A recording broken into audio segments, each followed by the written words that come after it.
Hello दोस्तों, आपका स्वागत है यूट्यूब चैनल डिक्टेशन क्लब में। आज का डिक्टेशन रामधारी गुप्ता खंड 2 से होने वाला है, जो कि 100 शब्द प्रति मिनट की गति से होगा। इसको ऑलरेडी 80 तथा 90 शब्द प्रति मिनट की गति से करा दिया गया है, जिसकी प्लेलिस्ट आपको यूट्यूब चैनल में मिल जाएगी। इसके अलावा आपको पीडीएफ चाहिए तो आप नीचे डिस्क्रिप्शन बॉक्स से टेलीग्राम चैनल ज्वाइन कर सकते हैं। वहां आपको नए नए डिक्टेशन की लिंक और पीडीएफ मिल जाया करेगी।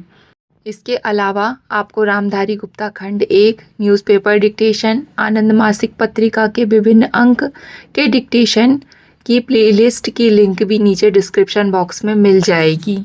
और अगर आपको हमारा यह प्रयास अच्छा लगता है तो हमारे चैनल को सब्सक्राइब कर लें, ताकि भविष्य में आने वाले डिक्टेशंस आपको मिलते रहें। और वीडियो को लाइक करना ना भूलें। तो ज़्यादा समय ना लेते हुए डिक्टेशन स्टार्ट करते हैं 5 सेकंड के बाद।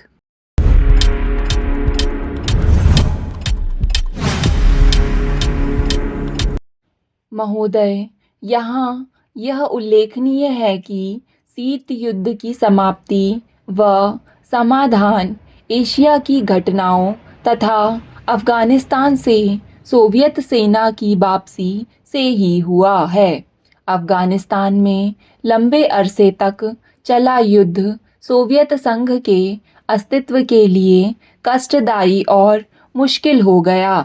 इस भयावह युद्ध से सोवियत सेनाओं की वापसी से अनेक घटनाओं ने जन्म लिया, जिनकी परिणति शीत युद्ध की समाप्ति से हुई तथा जिसमें जर्मनी का एकीकरण तथा सोवियत संघ का विघटन शामिल है। संक्षेप में, शीत युद्ध का और इस तनाव का एशिया की एकता पर दूरगामी प्रभाव पड़ा। एशिया के सभी देश यह चाहते थे कि क्षेत्र में शांति बनी रहे। चीन और सोवियत संघ का सीमा विवाद, चीन और वियतनाम का झगड़ा और भारत व चीन का सीमा विवाद उस समय की परिस्थितियों को स्पष्ट करता है।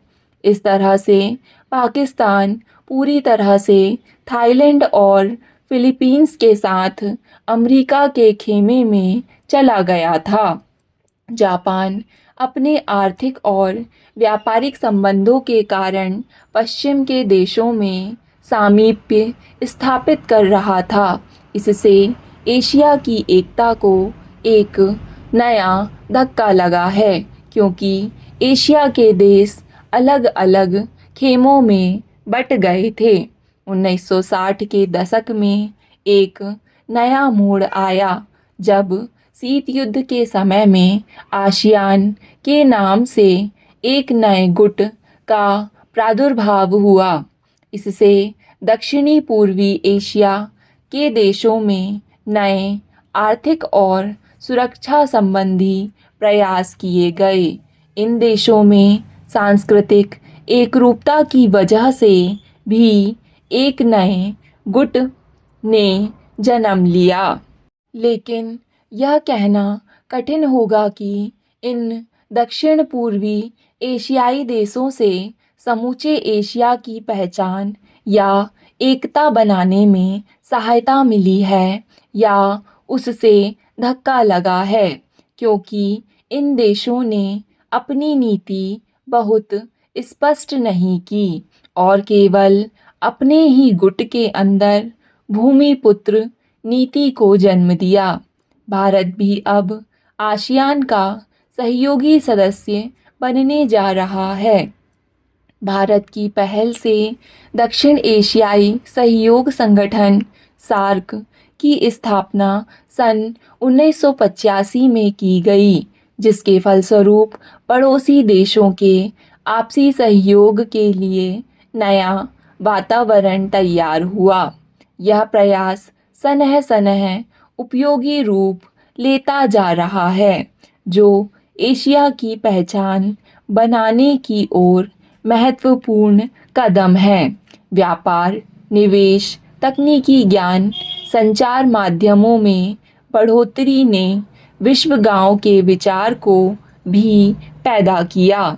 बढ़ते हुए व्यापार, निवेश, संचार एवं विज्ञान की आधुनिक तकनीकों ने पूरी दुनिया में एक दूसरे पर निर्भर रहने के नए विचारों को जन्म दिया।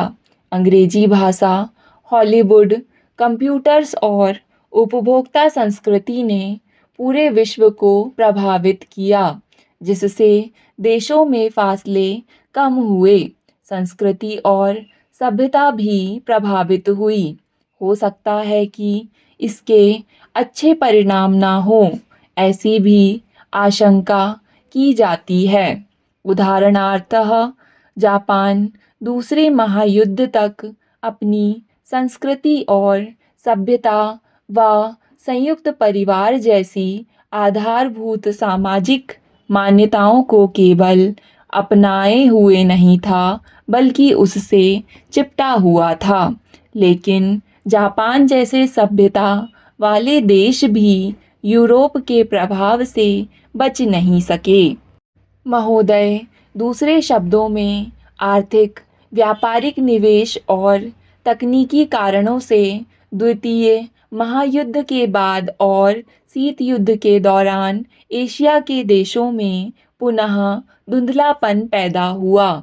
लेकिन यह बात सही नहीं है कि एशिया की संस्कृति और सभ्यता को पश्चिम के प्रभाव और आधुनिकतम तरीकों ने नष्ट कर दिया।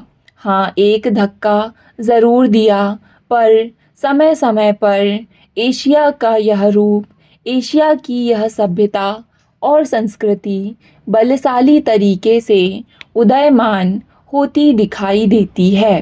पंडित जवाहरलाल नेहरू ने 1945 में अपनी पुस्तक डिस्कवरी ऑफ इंडिया में एशिया की पहचान पर लिखा है कि 1000 वर्षों से जब यूरोप अपने अंधकार के युग में था, एशिया ने अपने मनुष्यों की प्रगतिशील आत्मा को प्रभावशाली ढंग से दर्शाया।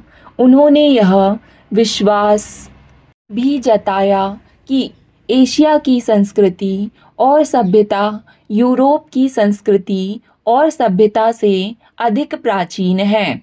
आज के दिनों में भी चीन के नेता अपने यहाँ आध्यात्मिक क्रांति की बात करते दिखाई देते हैं और अपने आर्थिक विकास को भी प्रतिबिंबित करते हैं। मलेशिया के प्रधानमंत्री भी बड़े गर्व के साथ मलेशिया के रास्ते की बात करते हैं और आधुनिकता और पारंपरिक संस्कृति के मिश्रण से मलेशिया का विकास करना चाहते हैं। भारत के प्रधानमंत्री भी मध्य मार्ग की बात करते हैं, जिसको वे भारत का पारंपरिक विचार कहा करते हैं। वियतनाम के यशस्वी नेता भी साम्यवादी विचारधारा को पारंपरिक सहिष्णुता के अनुसार ढालना चाहते थे। एशिया के इन सब नेताओं की समय समय पर की गई घोषणाओं का वर्तमान संदर्भों में पूरा अर्थ लिया जाना चाहिए, जो एशिया की पहचान को नए सिरे से बनाने में सहायक सिद्ध हो रहा है।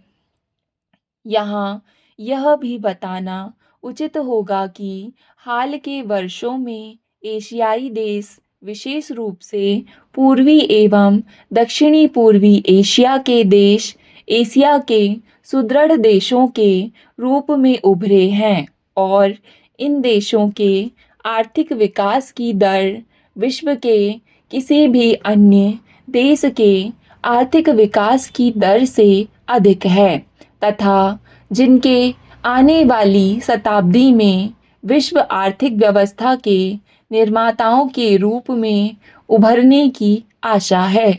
आर्थिक सफलता की इन कहानियों का श्रेय मुख्य रूप से अनुशासित कार्य, किफ़ायत एवं बचत की ऊंची दरों जैसी एशियाई विशेषताओं को जाता है तथा इनसे देशों की जनता के जीवन स्तर में सुधार आया है और एशिया की पुनः खोज जैसा वातावरण बन रहा है।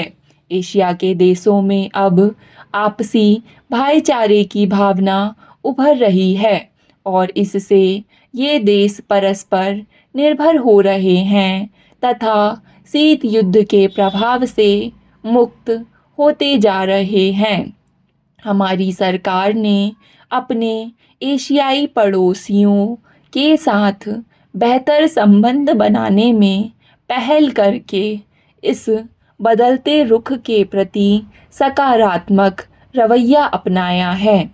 इन सब प्रश्नों का जवाब आज उपलब्ध नहीं है, लेकिन सनह सनह इन प्रश्नों में ही इसके उत्तर मिलेंगे।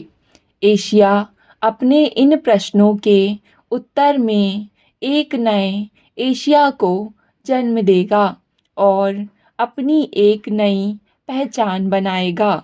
यूरोप और अमेरिका के आधुनिक औद्योगिक विकास में फ़र्क नज़र आता है। कठिन शब्दों की आउटलाइन वाली PDF टेलीग्राम ग्रुप में मिल जाएगी। वीडियो को लाइक करना ना भूलें। धन्यवाद।